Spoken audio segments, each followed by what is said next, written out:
Hi guys, magandang umaga. Today's video ay papunta kami sa ilog dun sa dinamuhan ko guys. Kasi tanim namin ng asawa ko yung yung kamuting kahoy guys. Kasi sayang, medyo hindi maganda yung panahon dito sa amin guys. So, medyo makulimlim guys. Ayan yung okra ko dito guys. So, buhay na, malaki na guys. So, pati yung naging patula. Ayan, may patula ako dito. Okra. Ayan yung mais namin guys. So, ayan. Inulan siya kagabi. Tapos nag-abono kami nung isang araw. Tapos inulan siya. Ayan. Medyo maganda na yung aming mais guys. Isang buwan na to siya guys. Ngayong araw na to. Ngayong araw na to guys. Isang buwan na to aming mga mais. Ayan guys. Ayan guys. Punta kami guys doon kasi tanim namin kamuting kahoy. Sayang kasi, kamuting kahoy, kamote. Sayang kasi. Tinanggal ko yun ng isang araw. Hindi ko natanim kahapon. Kaya tanim ko siya guys. Ayan guys. Ayan yung asawa ko guys. Pinagdamo-damo yung mga gilid-gilid. Ayan guys yung okra ko guys. So inabunahan ko rin yan siya. Oh. Lahat to guys yung sabi ko na lahat na gilid na to guys ay okra. Ayan, okra. Upo. Ay, namatay yung upo ko dun. Taniman ko yan ulit. Ito naman ang mais. Yan, narinig nyo yung ibon guys. Maingay yan siya guys. Pag umaga doon yan sa tabi ng puno ng bahay namin. Tapos kuwaw-kuwaw siya ng kuwaw ng kuwaw. Yan. May od? Ha? Ito yung sabi ko guys na yung iba naming puno ng mais ay guys ay may ganyan. Yung tuktok niya guys may uod. Meron yan ha? Wala. Kaya inisprehan to ng asawa ko nung nakaraang araw din. Tapos mag-spray, nag-abono kami. Kasi nga ganyan guys, nuod yung dahon. Yung tuktok pero wala na. Hindi naman lahat guys, yung kailan-ilan din na may puno na may uod. Ito ha, meron to. Kasi buhay yung niya. Tingnan ko to guys, yan. Meron to guys. Yung uod niya maliliit lang guys. Wait lang guys ha. Hindi maganda yung panahon dito sa amin guys. Makulimlim. Ayan. Makulimlim guys. Mais namin guys. Hindi pa kami nakapagtanim ng guys, ng palay guys. Kasi wala pang patubig guys. Yung, yun at naiya? Ay yung naya? Yung patubig? Ha? Niya. Wala pang ginawa kong naiya airport. Yung patubig guys. Naiya airport. Niya pala. Niya pala guys. Ayan yung aking okra pa dito guys. Dami kong tanim dito. Basta, ayan, sitaw ko guys. Diba doon, may sitaw din ako doon. Hilira doon, sitaw, ampalaya. Ito, dimin dito, okra, at sitaw dito. Okra, lahat yan, hanggang doon sa dulo. Doon, papunta sa bahay. Okra yan, yung sabi kong okra, lahat dito sa gilid. Meron din akong konting sitaw. Ayan. Sari-saring tanim. Buti humabol guys yung aming tinanim na mais.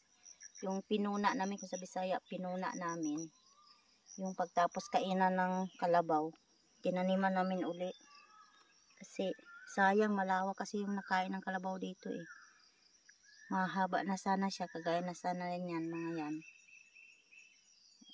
Pero okay lang yan, habol sila oh. Mabol sila. Tinaniman namin agad ng kinain ng kalabaw. Ang dami nito guys. Ang lawak ng kinain ng kalabaw guys. So, kaya tinaniman namin ulit. Kasi sayang. Mahuli man siya, okay lang. At least may makukuha pa. Kapalit dun sa kinain ng kalabaw. Mahaba na sana. Yan eh. Ayun, iksi pa kasi wala eh. Pinudpud talaga ng kalabaw guys. Hindi lang pudpud. Talagang inano ng kalabaw. Binunot talaga ng kalabaw guys yung mais. Ayan. Wala tayong magawa guys. Di mo masisi ang kalabaw. Nakawala siya eh. Wala naman isip yung kalabaw. Wala naman isip yung kalabaw guys. Kaya di natin masisi ang kalabaw. Ang sisihin natin yung may-ari ng kalabaw. Kasi bakit hindi tinali ng maayos. Tingnan nyo guys yung aking okra. Aking okra guys ay malalaki. Hawa ng juice. Ay matataba sila. Ayan, magbunga kayo ng madami ha. Bigyan nyo kami ng bunga ng madami. Para hindi lang kami ang makakain o makapagulay. Pati ang aming mga kamag-anak o kapatid. Yun lang naman ang binibigyan ng kapatid.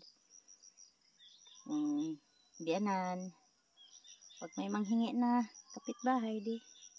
Basta may bunga, bigyan. Basta may bunga lang. Magtanim kami ng kamote guys. Pero habang nagtatanim, damo-damuhan ko namin muna itong ano. Kasi umulan nga guys, mabilis tumubo yung damo.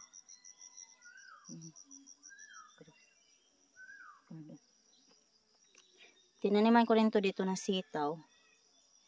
Kasi may bakante pa doon sa dulo, sayang. Tinaniman ko ng sitaw yan dyan sa dulo. Kasi di naman siya makano dito sa okra kasi doon siya sa dulo.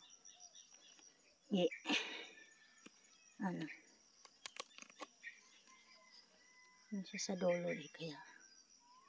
Ayan. Kasi itong damo na to, yung kumakalat siya. Ayan. Damo tayo guys. Mataba yung aking tanim kasi mataba yung nag-alaga sa kanila. Mataba daw yung nag-alaga sa kanila. Kaya kailangan mataba din sila. Ganun. Mataba yung nag-alaga sa kanila guys. Kaya mataba sila. Pangit naman yung taba-taba ng nag-alaga. Tapos yung mga inalagaan niyang papayat. Diba? Dapat mataba din sila.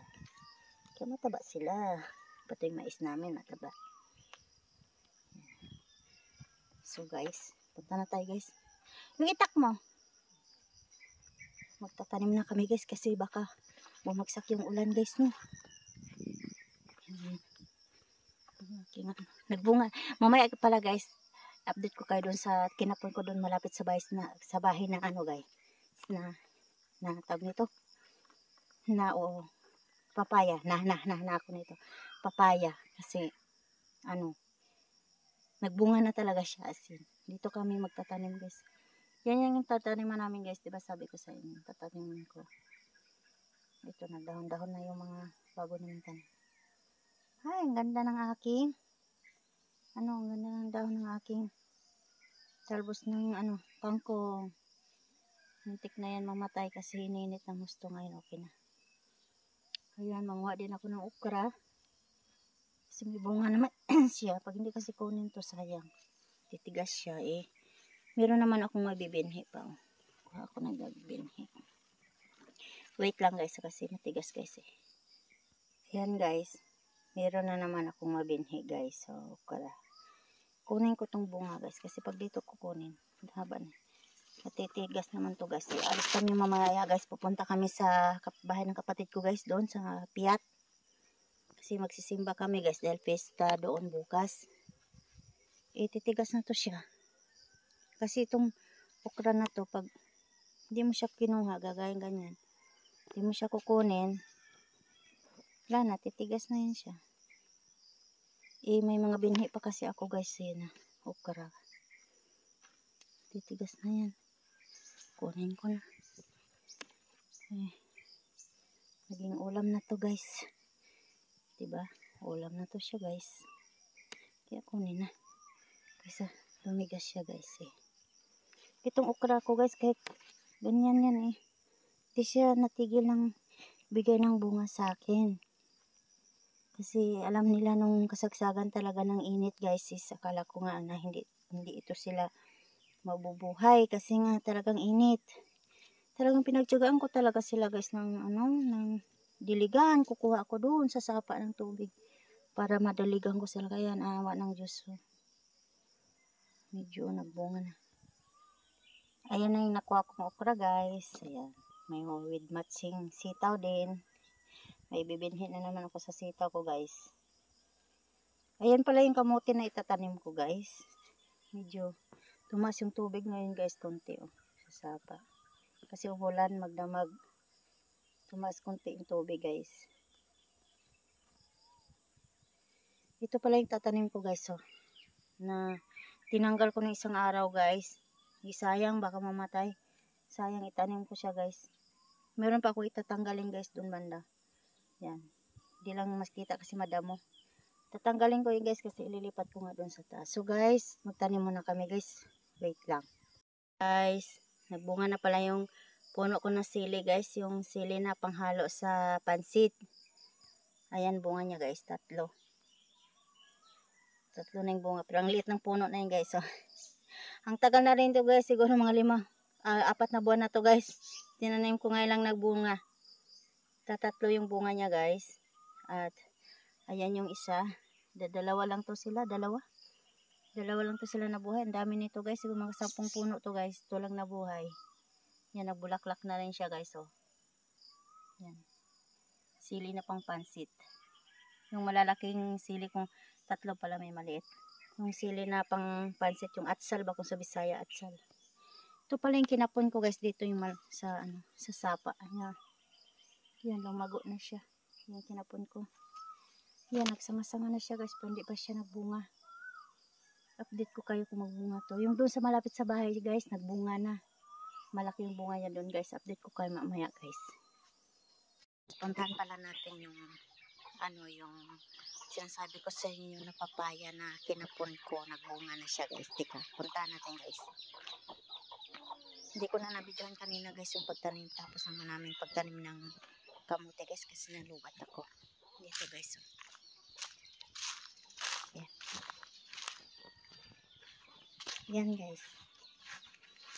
Bunga na siya guys. Yan ang bunga niya.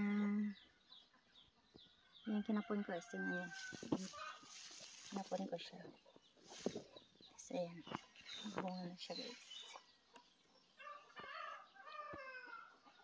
Yan.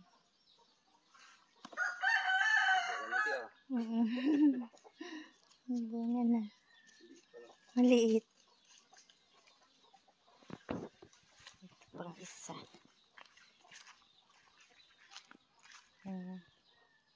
Nagbunga na rin.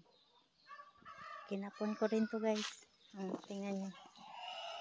Ito yung malapit sa bahay. Sa bahay kinapon ko. So ayan guys. Maliit lang yan guys. Dumaan yung pinsan ng asawa ko guys. Sabi niya maliit pa daw yung papaya. Nagbunga na. Maliit pa nito guys. Yan. Ang puno yan. Hindi. Pero may bunga na. Ang cute na. Nice. Tara guys. Punta na tayo. Malikot kasi nakasum. Nakasum kasi malikot yung camera. Ayan yung ito naman guys na kinapon ko. Nagbulaklak siya guys pero lalaki. Lalaki siya guys. Kinapon ko yan guys lalaki siya. Nagbulaklak pero lalaki. Maliit lang din guys. Ang liit-liit niya. Nagbulaklak na pero lalaki siya. Ito hindi pa. Dito naman tong aking mga alagang pusa. Mamaya pala guys pag natuloy kami pupunta kami ng Piat. Dun sa kapatid ng asawa ko kasi piyesta. Magsisimba kami. Hindi pala problema. Dito wala pa din. Yan yung rabbit namin guys. Isa na lang kasi namatay yung isa. Yan. Isa na lang siya. Kasi namatay yung kasama niya. At ayan. May alaga din kaming manok. Yan. At ito naman. Ayan din. Sisiw na siya. 5 sisiw niya guys. Ayan. At ito ang aking halugbati ay mataba na kasi nabunuhan ko rin yan siya guys. So guys, hanggang dito na lang aking video. Sa mga bago pa lang sa aking channel, like, share, and comment po. Salamat sa panonood at God bless you all. Kahit hindi magandang aking mga video ay palagi pa rin kayo nanonood sa akin at nakafollow. Salamat sa inyong lahat. At gabayan nawa kayo ng Panginoon araw-araw. Saan man kayo nandun. Salamat sa inyo. Yan palang aking patula. Gumapang na doon sa aming miracle fruit. Miracle fruit. Oh. Gumapang na sa miracle fruit yung ang patula ko guys. Oh. Ayan na siya guys. Doon na sila dumami. Sa puno ng miracle fruit, pero okay lang yan. So guys, dito na lang. Bye bye guys. Bye bye. Bye bye.